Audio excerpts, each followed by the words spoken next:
So in this problem, we're given that the number of members at a certain club is between 10 and 40.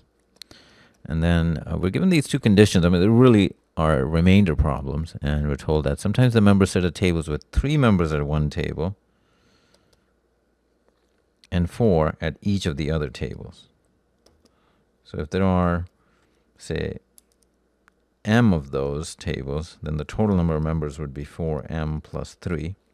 Now, at first, I thought that in the two scenarios there are the same number of tables, but that's actually not the case, meaning they're not occupying all the tables. The reason is that the second scenario says sometimes they sit at tables with 3 members at one table and 5 at each of the other tables. So that clearly is not possible if they were occupying all the tables, because that wouldn't give you the same number of people.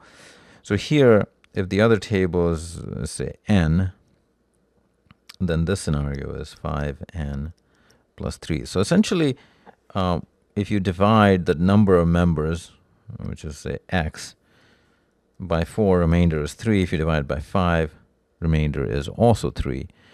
So we can use that to find, I mean, because of this constraint, there's going to be probably a unique value, but we'll see. So we're really looking for those values for which this holds true, because the number of members is the same. So remainder is the same, so we have 4m is equal to 5n.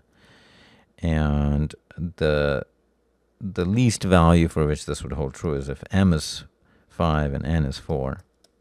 This is, again, a common type that they give you, which means that's 20, which means the number of members is 23.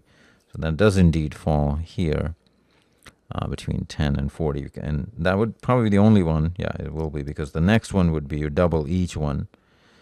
So that's 10, and that's 8, and that's 40 plus 3, 43, which would be outside this.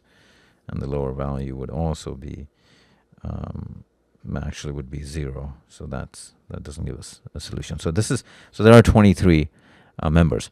Now they say if they sit at tables with 6 members at each table except 1, meaning we need to divide this by 6, how many members will be at the table that has fewer than 6 members? So this is 6 times 3 is 18, remainder 5. So we'll have 5 on that table remaining, which is answer choice E.